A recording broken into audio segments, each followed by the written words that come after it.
I want to thank you for joining us today. I'm thrilled to welcome you to Keeping It Brief, which is a service of the Bucks County Women's Advocacy Coalition, and I'm your host, Maria Evans. This midday gathering on Zoom will be your monthly opportunity to get a quick update on the important current issues that one of our partners or issue specialists is following. And today we got very lucky. We welcome Jean Weston, co-president of the League of Women Voters of Bucks County, one of our organizational partners. Jean will discuss what we as voters need to know, and it's a lot, especially in light of efforts by the Pennsylvania legislature to disrupt our system of checks and balances by just 3 ways that she'll focus on, particularly is manipulating legislative elections, legislating through constitutional amendments, and manipulating judicial elections. So lots of good stuff that we need to take a look at there. I want to begin with just a quick note about technology. When you joined the event, your microphone was muted and your camera was turned off automatically. And while you can see and hear us, nobody can see or hear you. So relax, grab lunch, snack, whatever, and enjoy our conversation. But if you have a question or comment, please type it into the chat box along the bottom of your screen. We'll be checking for questions and comments throughout the discussion. We'll address as many as we can today, and in follow-up communications, we'll handle the rest. And if you didn't get something addressed or you have something later, please feel free just to email us and we'll be happy to get on top of it and push that information out to you.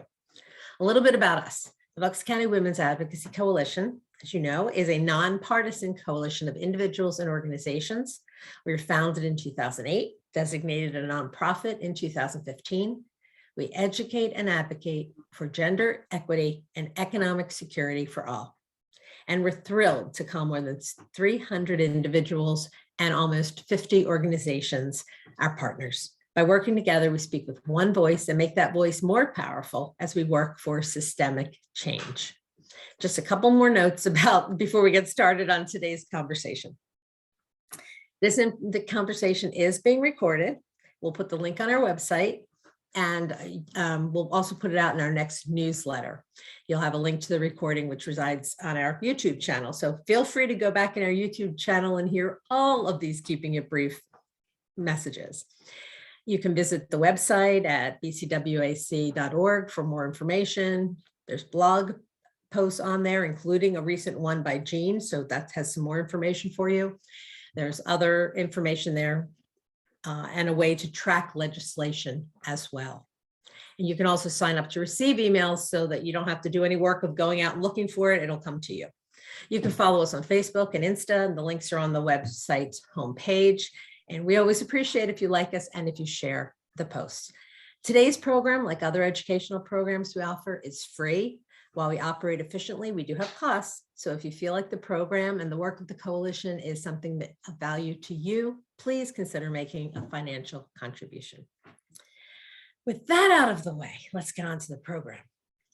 I'm excited to welcome Jean Weston, co-president of the League of Women Voters of Bucks County. Jean's a native of St. Louis, or is it St. Louis? Always have an S. Since graduating college, she's lived in the UK, St. Paul, Minnesota, Salt Lake City, Utah. She moved to Doylestown 35 years ago, and she is a retired landscape architect, having worked on projects in Philadelphia, California, Arizona, France, and Grand Cayman.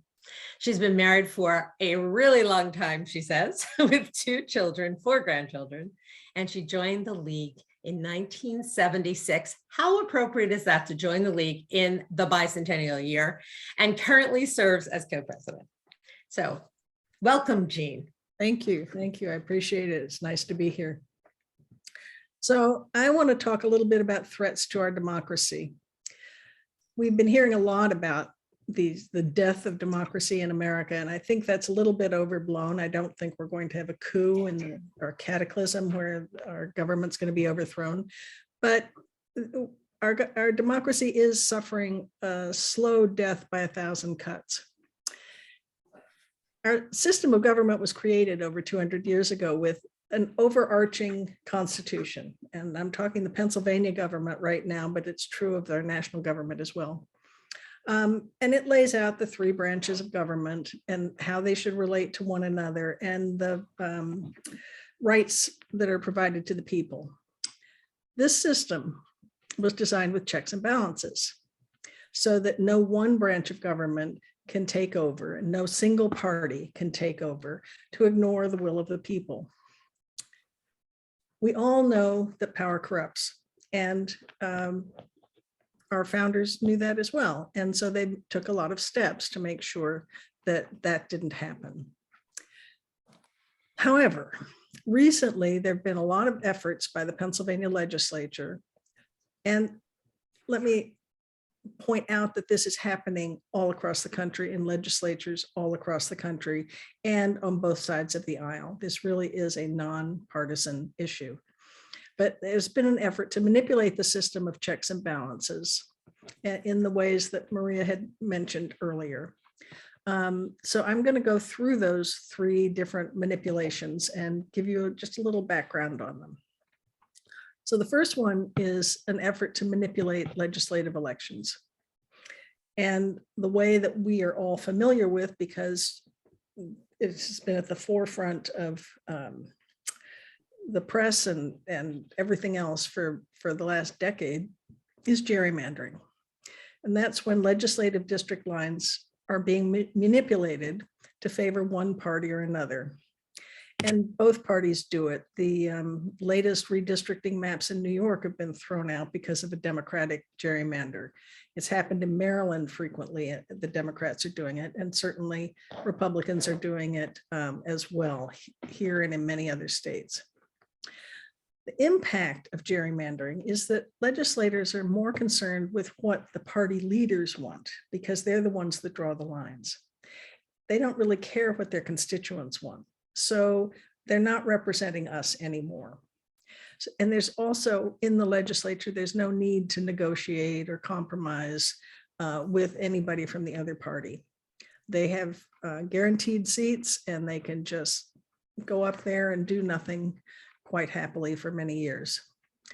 After the 2020 census, new maps needed to be drawn, as is always the case.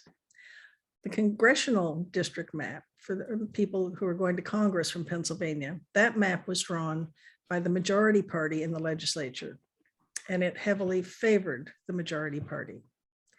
On the other hand, the state legislative districts, those lines were drawn by a bipartisan legislative reapportionment commission.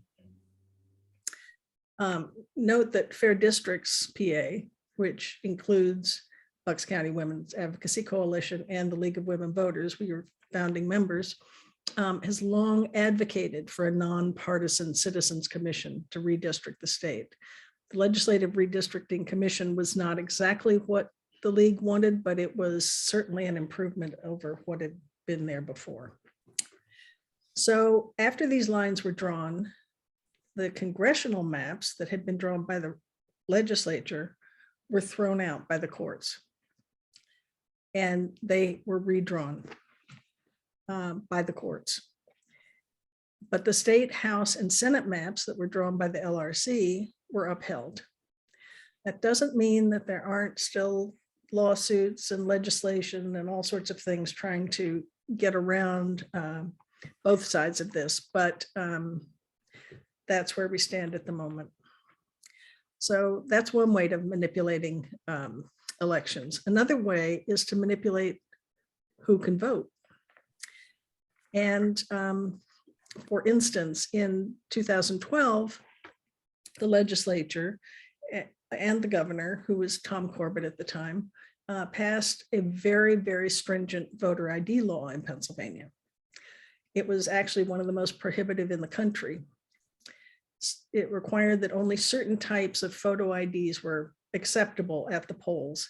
And these were not IDs that most people had, and especially people who were poor or unable to get out very much, or who were low income, could not get one of these photo IDs readily. That law was struck down in 2014, fortunately.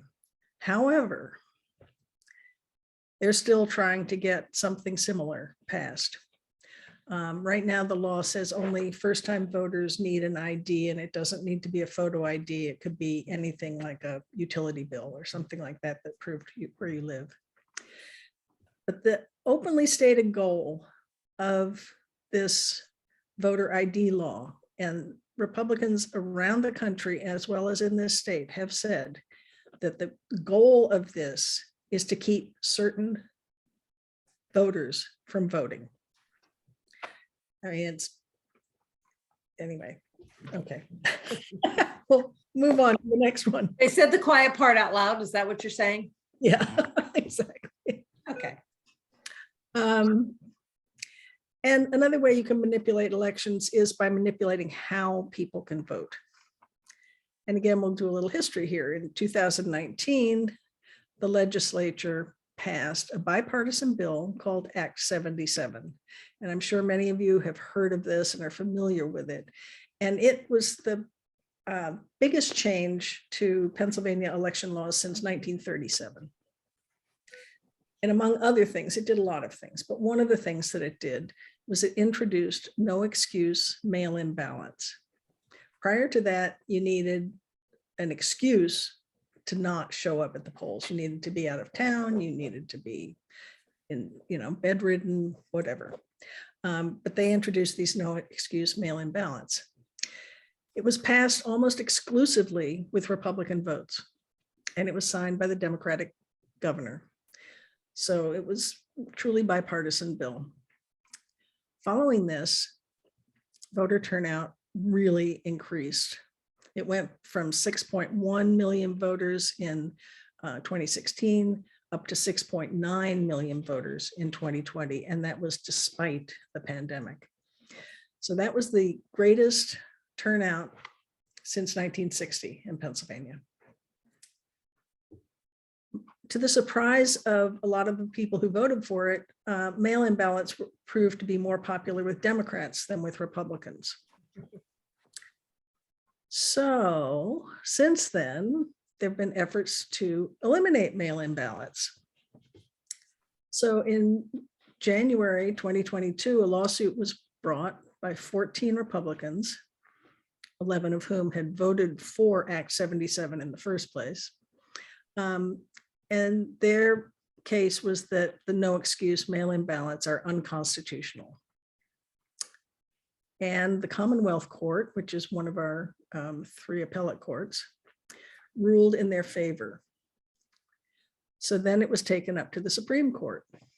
Supreme Court has not yet made a final ruling on this.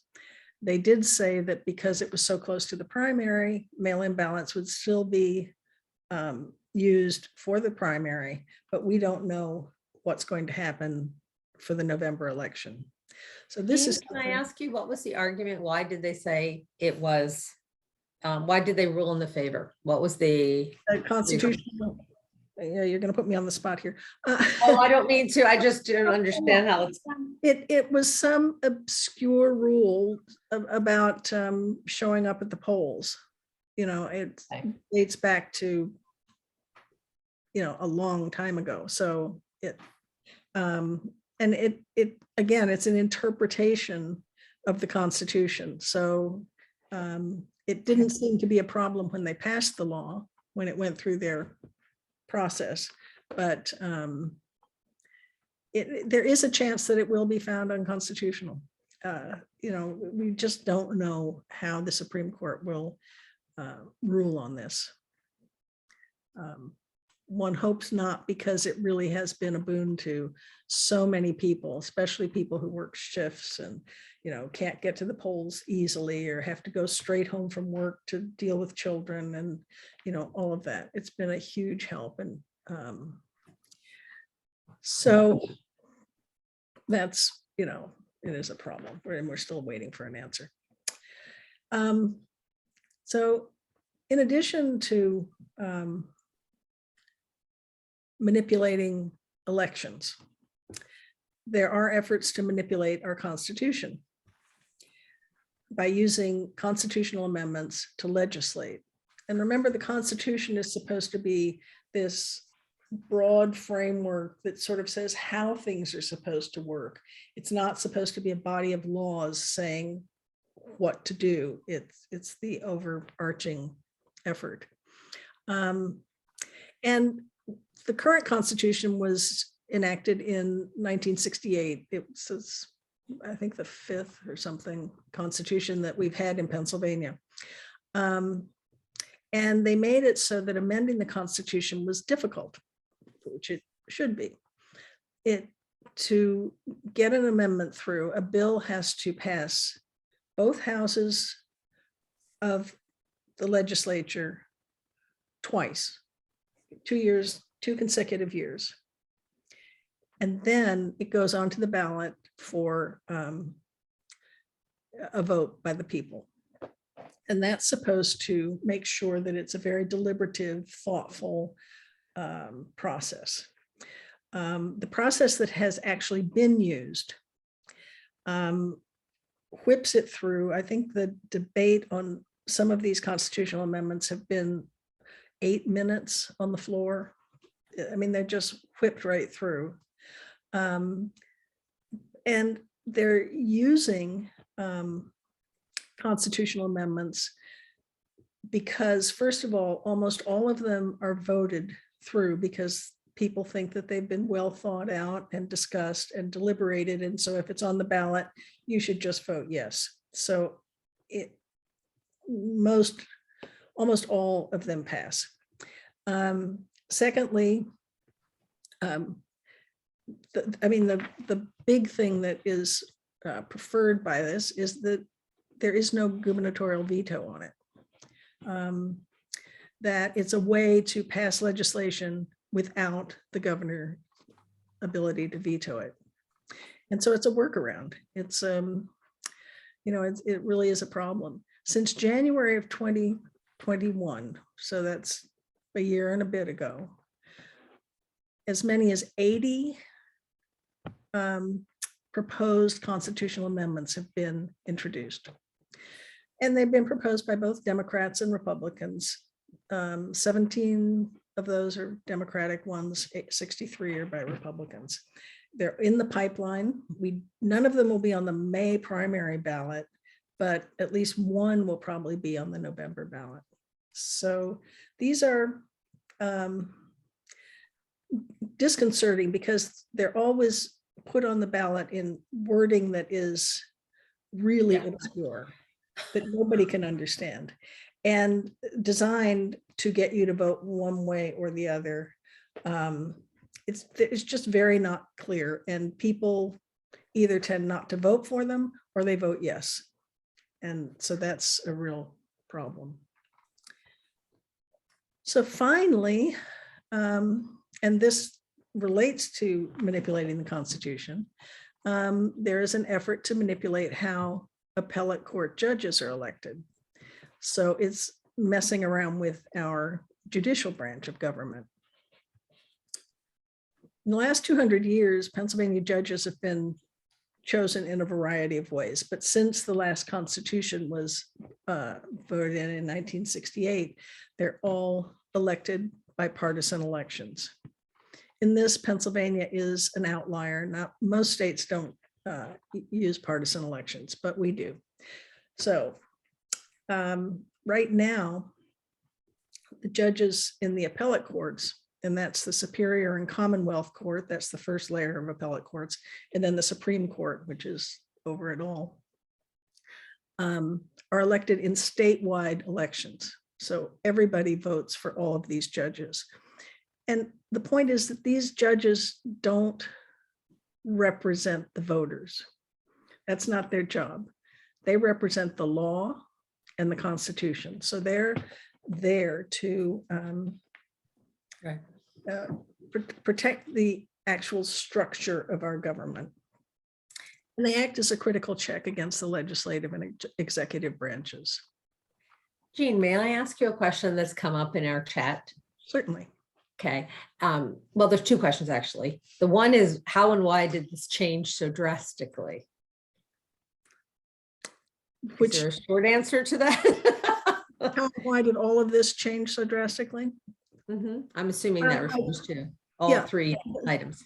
Yeah, the main thing that happened was gerrymandering. Okay. Frankly, because if districts are safe and if the parties control who is in the legislature, which is the way it has worked, they don't have to care what the people think. Right.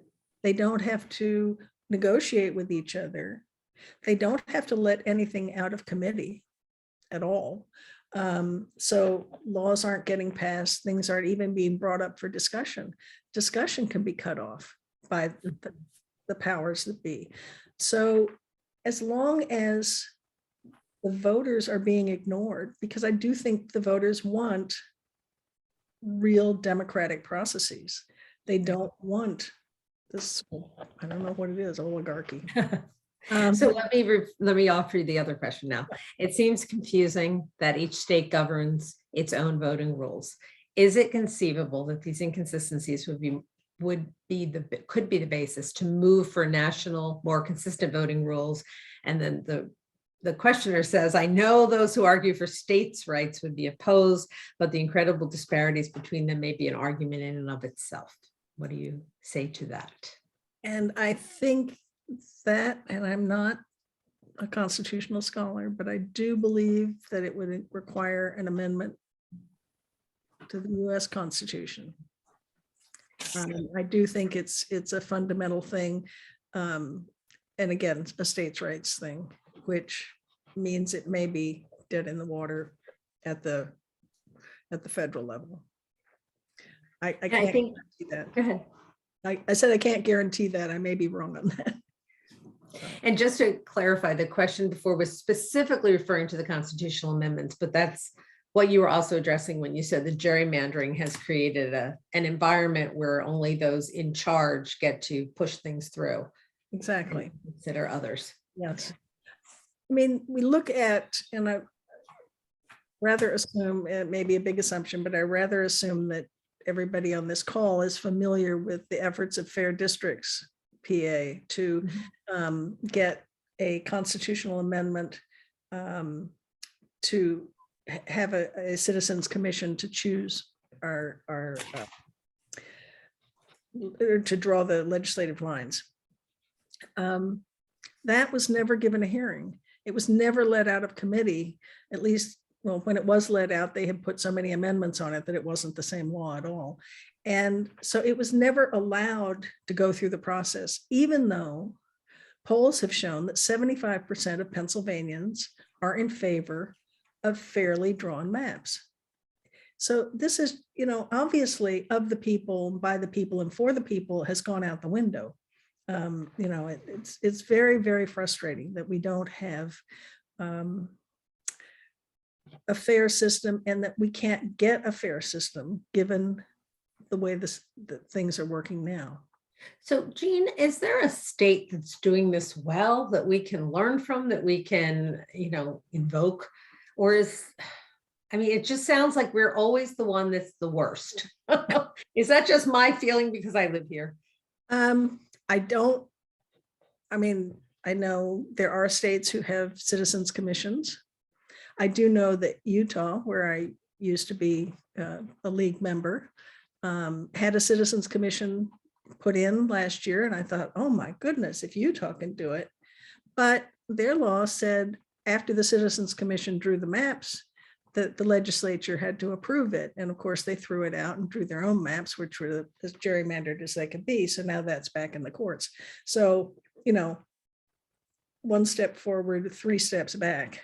So Don't they have universal mail-in vote though in Yep. Utah? So Yep. at least they've got one foot in the right direction. yeah, it's interesting. It's just really interesting. I think, I don't know if there's a perfect state. It would probably depress me to do that research.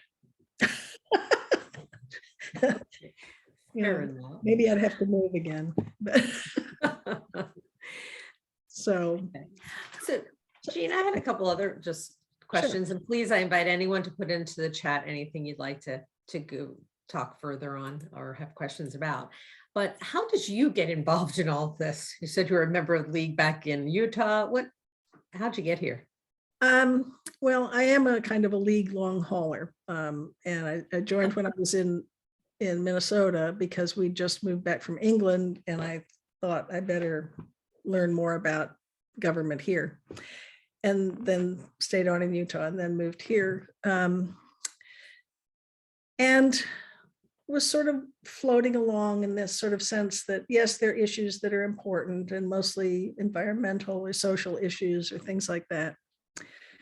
And then about 10 years ago, I sort of woke up and went, oh my God, what are they doing to our basic democracy? It isn't your grandfather's democracy anymore. We don't have, I mean, when I lived in Utah, and Utah is an extreme state, we have to admit that. Orrin Hatch and Ted Kennedy cooperated on multiple bills in the legislature. They could not have been further apart on a lot of issues, but they co-sponsored bill after bill after bill. We don't see that today. We don't see people even talking to each other. And that's at the federal level, but it's just as bad here in Harrisburg. So it just was like a cold slap of water, that woke me up, and I just said, I got to do something. So that was so. So what can the rest of us do now that we're all properly incensed and overwhelmed? And the one thing I didn't speak about a little bit was House Bill 38, which is a constitutional amendment. I'm going to go back just a little bit, because this is a case where a proposed constitutional amendment is trying to mess with our courts. They're proposing regional appellate court districts. So right now, those appellate courts are elected statewide.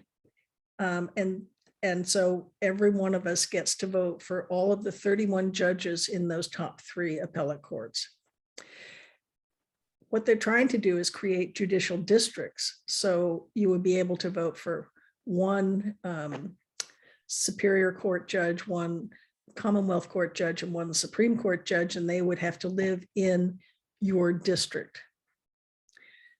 Now, the reason we have legislative districts is because the legislators represent us in Harrisburg.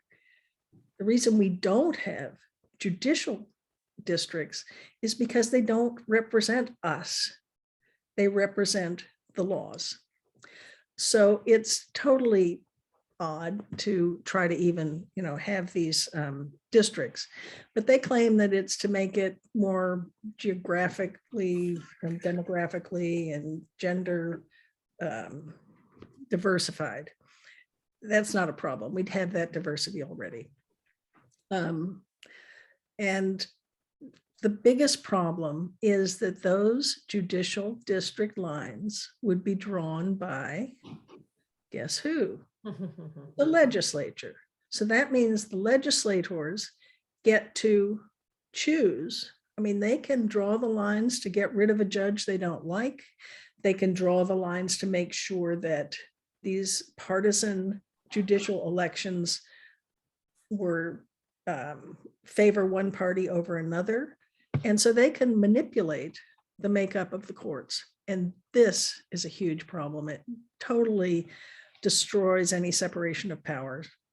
And the court would be beholden to the legislature. So, one thing that people can do, going back to your question, is first of all, ask the candidates coming up in this next election where they stand on these issues. What we really all have to do is stay tuned, be aware of these manipulations, that are going on. And so find and vote for candidates who are interested in voters' rights, fair districting, respect for the Constitution and separation of powers, and fair selection of judges. And if HB 38 comes up on the November ballot, which it might. I mean, it's not on, there are no constitutional amendments on the primary ballot, but there may be some in November. Work hard to make sure that it's defeated and inform people and let others know.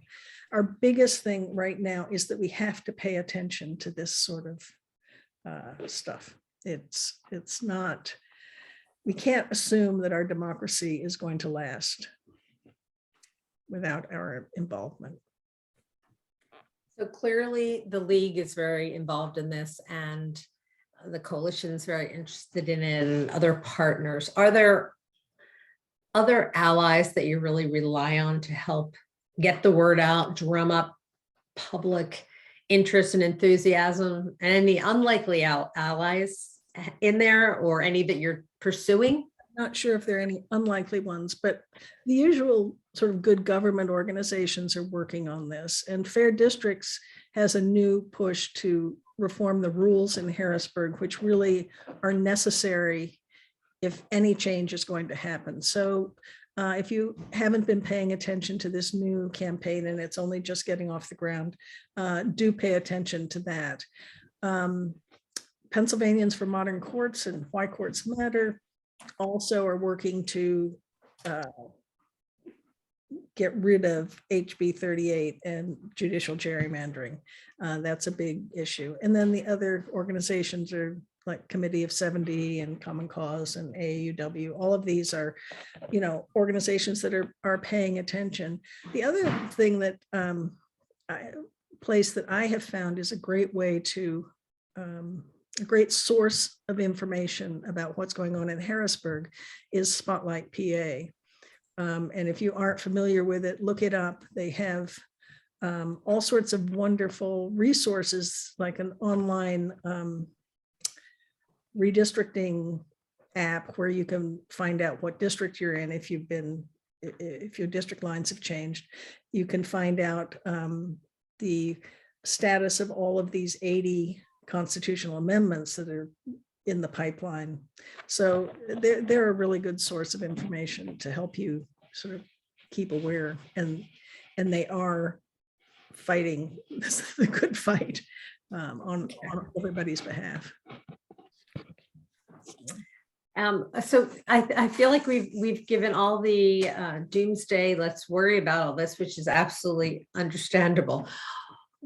Are there any good things happening in Harrisburg that we can latch onto or support? That's a trick question.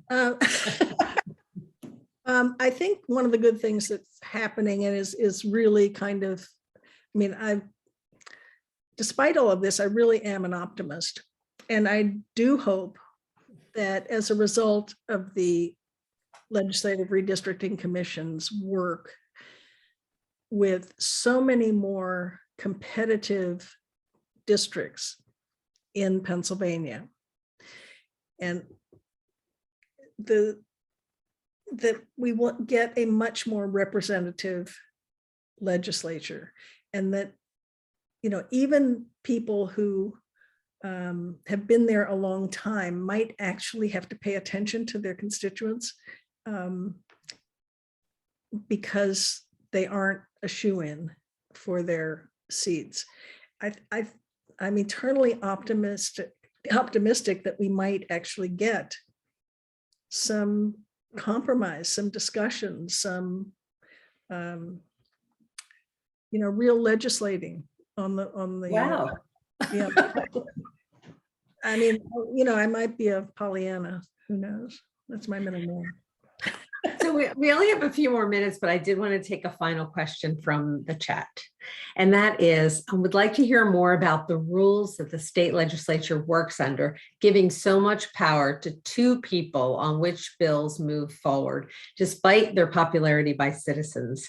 Can these rules be changed? Well, that's what Fair Districts is working on right now. Last night, they had an extremely interesting webinar on this very issue with a lot of statistics and really good information, which I can't summarize succinctly. It will be It should be posted today for in the recording. And it was really excellent. It will scare the pants off you because,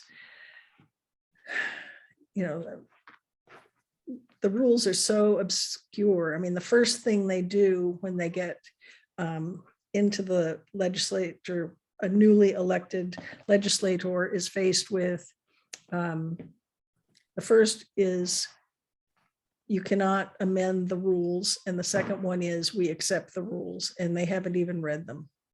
So, and the rules say that only certain people can let things out of committee.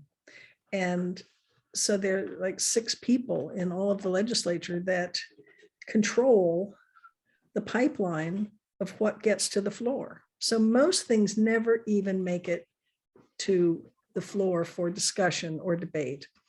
We're talking about hundreds of bills. I mean, we're talking about hundreds of proposals, Well, right? Not in the like 10.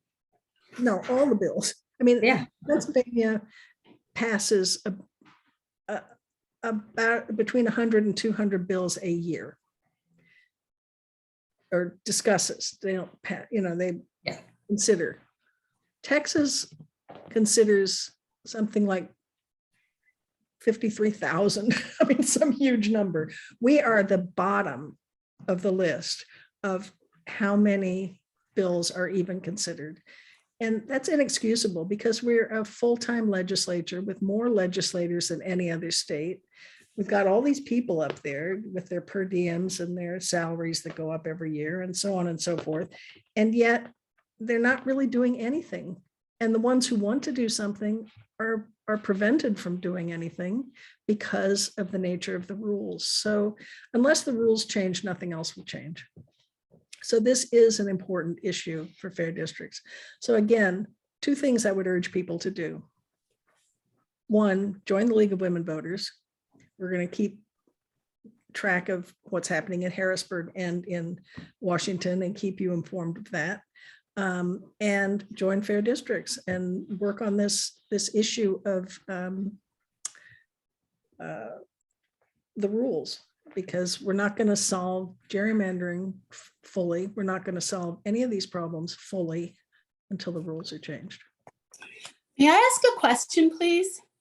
Certainly. Does it matter which branch of the League of Women Voters you join? Like, I live closer to the Bucks County line than where the Montgomery County group meets. No.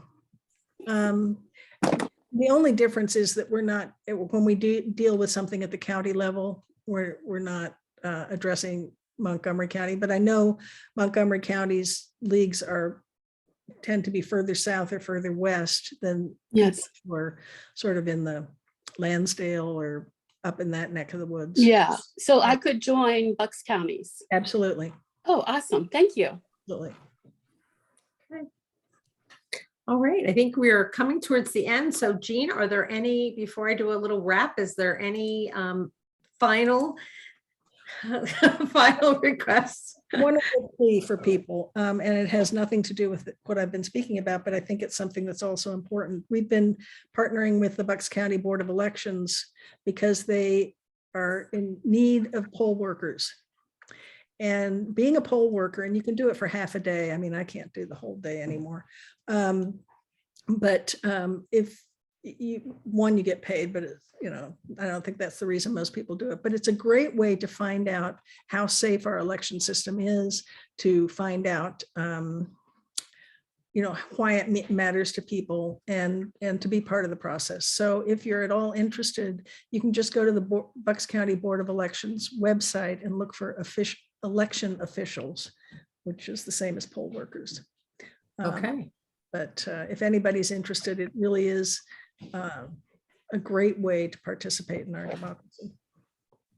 Thank you. I'm just going to wrap in our last minute or so, but I see, we are at our time. And I just want to share a little bit of gratitude. So thanks to the board of directors of the Bucks County Women's Advocacy Coalition and to the issue specialists, all of them who volunteer on this issue and so many others, and are closely tracking legislation, which can be a thankless, and as you can hear by Jean's description of how legislation goes to die in Harrisburg, a very sad activity.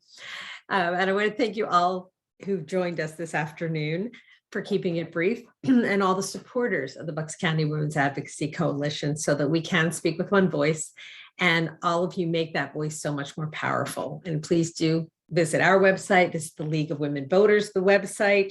Visit Fair District's website. Get involved on all those levels and keep up with it. And especially a thank you to Jean Weston for her time today, her expertise, her undiminished enthusiasm and positivity in light of overwhelming odds, and all the good you do, not only here, but every day, to help bring about the kind of change we need in our state to make life better and fairer for women, children, and indeed all of us. So we'll be back together with Keeping It Brief next month. Please save the date, Wednesday, May 4th at 1:30 to 2:15. And we'll welcome at that time Becky Logue Conroy, who will talk about the Family Care Act and related issues. Thank you all very much. Have a wonderful afternoon. Thank you.